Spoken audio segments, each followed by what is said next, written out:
Ikaw ba ay may high blood o diabetic ngunit hindi malaman paano lulunasan? Dumaranas ng iba't ibang sakit. Maraming therapy na ang sinubukan at gusto nang ihinto ang maintenance na synthetic na gamot. Alamin at subukan ang AWP o Aviso Wellness Protocol. Maraming pagsusuri na ng mga eksperto na ang synthetic maintenance ay nagdudulot ng side effects sa ating internal organs, gaya ng kidney at lungs kung ginagawang regular o araw-araw ang pag-inom nito.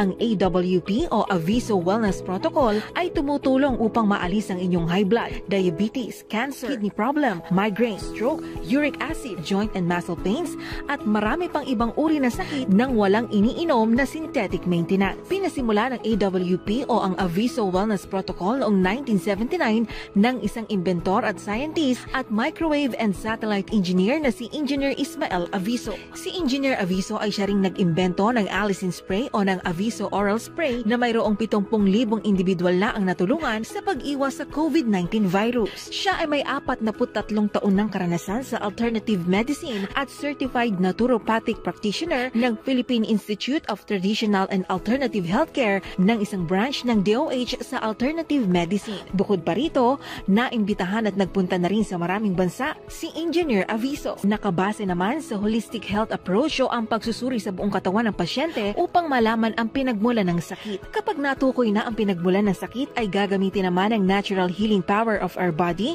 kung saan pinalalakas nito ang ating sariling doktor sa loob ng ating katawan sa pamamagitan ng body detoxification at pag-inom ng tamang herbal, electric and magnetic therapy at acupuncture needle therapy. Gawin ito agad upang maagapan at makaiwas sa paglala ng sakit na mas magastos. Narito ang ilan sa mga sumubok na at testimonials kung paano sila natulungan ng Aviso Wellness Protocol. Nga pala si Jun Mendoza. Pang-apat na session, ang dami na pong improvement na nangyari sa akin.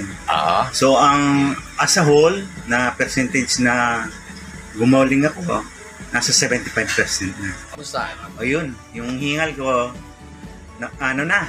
totally, siguro 90%, 10% na lang. Halimbawa, yung talagang malayo yung nilakad ko, o kaya nakapag-bike ako, parang na lang, hindi nga mabilis dahil nga, siyempre, galing sa paglalakad tsaka sa pagbibisikleta. Yung yung sa puso mo, yung nararamang sinabi mo, yung... Ayun, nawala po siya. Nung nagtrabaho po sa eskwelahan, tinanong ko si Mrs. Medyo umatake siya ng konti. Ang ginawa mo? Umuwi po sa bahay, nag-magnet po ako, nawala. Ayun, so ikaw na nagiging doktor sa sarili mo, Opo, di ba? kaya nang nasabi niyo. Sige, anong may mo?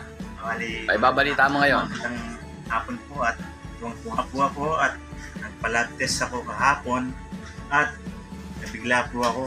Talagang kahapon po, nag-worry ako kung ano yung magiging resulta ng aking blood test. Lahat ng laboratory test ko.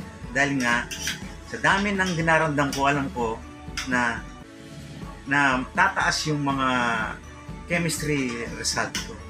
So, kaninang umaga nung kinuha ko, hindi ako makapaniwala sa nakita ko mga resulta.